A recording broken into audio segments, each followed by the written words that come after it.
बिस्मिल्लाहिर्रहमानिर्रहीम। Umar Farooq, district population welfare officer, Gujrat. इंतहाई ख़तरनाक, इंतहाई नाजुक दौर से इंसानियत गुज़र रही है। इंसान मुख्तलिफ़ अमराज का मुकाबला करता रहा है और शिकार होता रहा है। इसी सिलसिले की एक आजमाइश मोंकी पॉक्स के तौर पे हमें दरपेश है। इसको वर्ल्ड हेल्थ ऑर्गेनाइजेशन ने जुलाई 2022 में ग्लोबल पेंडेमिक करार दिया है, जिसने मुख्तलिफ बरे आज़मों पे बसने वाले इंसानों को अपना शिकार बनाया है और स्टिल अभी तक बना रही है। मोंकी पॉक्स एक वायरल डिजीज़ है जो माना जाता है बाज़ औक़ात में जानवरों से इंसान में और इंसानों से इंसान में मुख्तलिफ ज़राए से ट्रांसमिट हो रही है।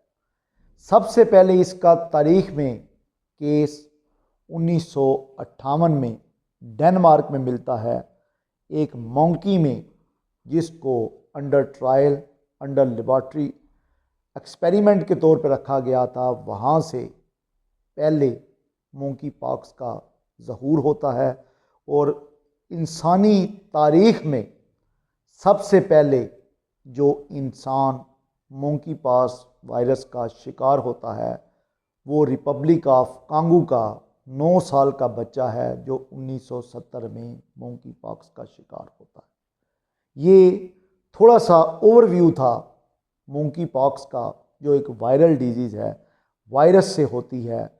जो देखा जाए तो आजकल human to human contact, touch से, हथेली हैंड मिलाने से, पाम के ज़रिए मुआनका करने से और ग्रोइन एरिया शेयर करने से, जो कपल्स में होता है, और देखा जाए तो ये जो स्किन की मुख्तलिफ लेयर्स हैं, ये भी मोंकी पॉक्स वायरस को ट्रांसफ़र करने का मौजब बन जाती हैं।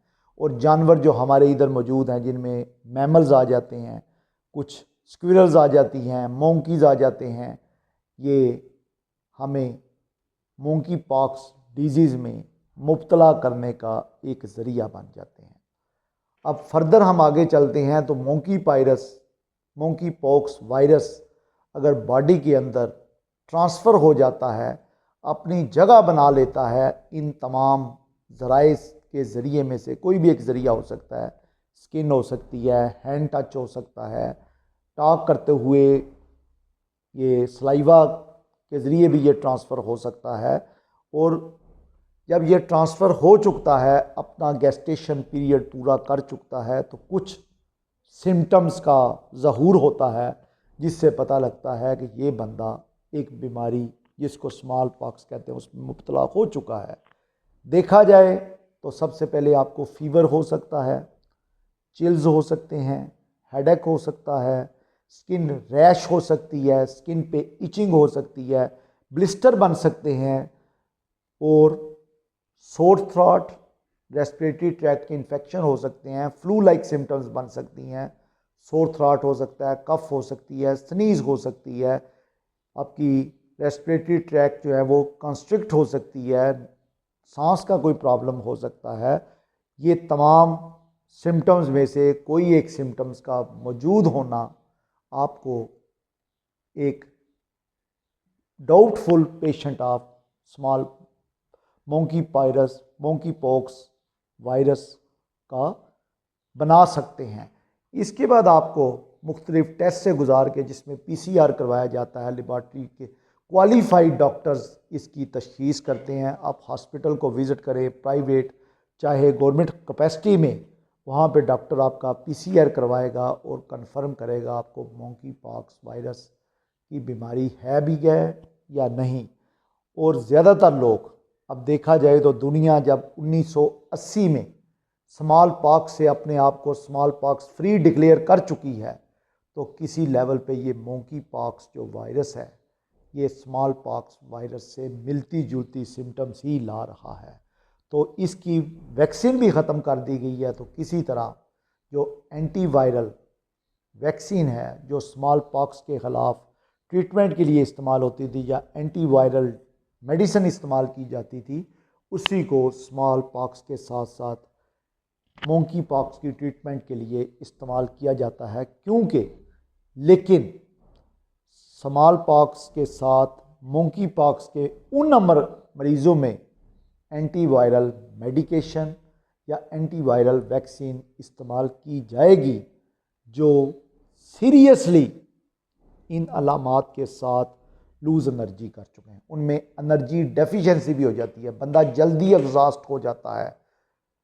जब एक सवियर कॉम्प्लिकेशन आएगी तो फिर उसको मेडिसिन दे के सेफ्टी ऑफ लाइफ को मेंटेन बनाया जाएगा। हेल्थ केयर प्रोवाइडर अपनी जिम्मेदारियां बड़े ही मुस्तैदी से सरंजाम दे रहे हैं और ज़्यादातर लोग, क्योंकि ये वायरस डिजीज़ है, अपना दौरानिया पूरा करके ऑटो रिकवर हो जाते हैं। इससे हमें पैनिक भी होने की ज़रूरत नहीं। ज़्यादातर एशिया, अफ्रीका के जो ममालिक हैं या दुनिया में जितने भी ममालिक हैं, वहाँ पे मोंकी पॉक्स के अमराज मरीज़ ज़ाहिर हो रहे हैं, जिनके बॉडी के ऊपर ब्लिस्टर बन जाते हैं, निशानात बन जाते हैं, रैश बन जाता है, फिर उनको पॉप अप करके आपको रिकवर कराया जाता है और उसको स्वैब, उसी ब्लिस्टर का स्वैब PCR करवा के तशखीस भी की जाती है। तो मोंकी पॉक्स के हवाले से मेरा ये मैसेज है तो ये ग्लोबल पेंडेमिक, ग्लोबल आउटब्रेक 2022 से 23 में WHO ने डिक्लेयर की तो है, लेकिन इन अलामात की बाकायदा तशखीस क्वालिफाइड मेडिकल प्रैक्टिशनर से होनी चाहिए। फिर वो आपको अगर समझेगा तो आपका केस को मेडिकली मैनेज करेगा, अदरवाइज़ आपको एडवाइस देंगे, प्रिकॉशनरी मेजर्स बताएंगे ताकि human to human contact, human to animal contact उसको मिनिमाइज़ किया जा सके। क्योंकि ये एनिमल टू ह्यूमन और ह्यूमन टू ह्यूमन भी ट्रांसफ़र होती है। जब कांटेक्ट कम होगा और आप प्रॉपरली, क्योंकि डेफिनेटली इसका भी कोई बाकायदा मेडिसिन अवेलेबल नहीं है मोंकी पॉक्स के अलावा, हम मैनेज कर रहे हैं थ्रू स्मॉल पॉक्स वैक्सीन या वैक्सीन की जो वायरल वैक्सीन मौजूद हैं उनके ज़रिए, तो डेफिनेटली आपको प्रोटेक्शन ही हमारे सामने है। प्रिकॉशनरी मेजर से हम अपने आप को महफूज रख सकते हैं, क्योंकि कहा जाता है prevention is better than cure.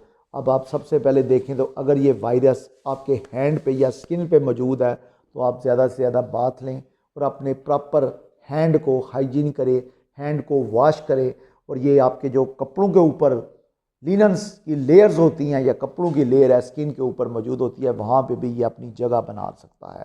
तो प्रिवेंशन इसी तरह की जा सकती है, अपने आप को प्रॉपरली हाइजीन रखें, प्रॉपर हैंड वॉशिंग करें, प्रॉपर बॉडी वॉश करें, ताकि इस मूजी मर्ज से अपने आप को बचाया जा सके। और मेरा ये एंड पे यही मैसेज है, इस आउटब्रेक से आपने पैनिक नहीं होना।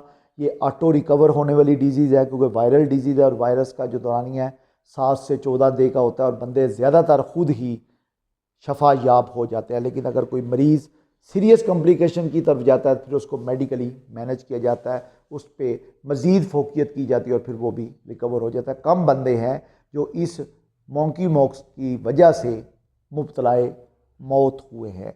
तो डेफिनेटली अल्लाह ताला तमाम लोगों को महफूज रखे। इन छोटी छोटी बातों पे अमल करके आपके नौबलूद, घर के बुज़ुर्ग, ख़वातीनों, हज़रात और किसी भी खित्ता में रहने वाले लोग मौजूद हैं, उनका किसी भी सेक्ट से तल्लुक़ है, उनका किसी भी रिलीजन से तल्लुक़ है, ह्यूमन जान बचाने के लिए ये मेरा मैसेज अगर कोई काम प्ले कर सकता है तो मैं अल्लाह ताला की तरफ से आप लोगों की खिदमत में अपना बयान रिकॉर्ड कराया है, ताकि आप पैनिक ना हो, बल्कि बिल्कुल अपने आप को इस बीमारी के लिए तैयार रखें। और ये तैयारी जस्ट आपकी जो आपकी प्रिवेंशनरी मेजर है, जिनमें हैंड वॉशिंग है, बॉडी वॉश है, एक दूसरे से कांटेक्ट कम करना और प्रॉपर फासला मेंटेन रखना, ह्यूमन के साथ कांटेक्ट दूर रखना और एनिमल से अपने आप को प्रिवेंट करना, ताकि ये वायरस आप तक अप्रोच ना करे।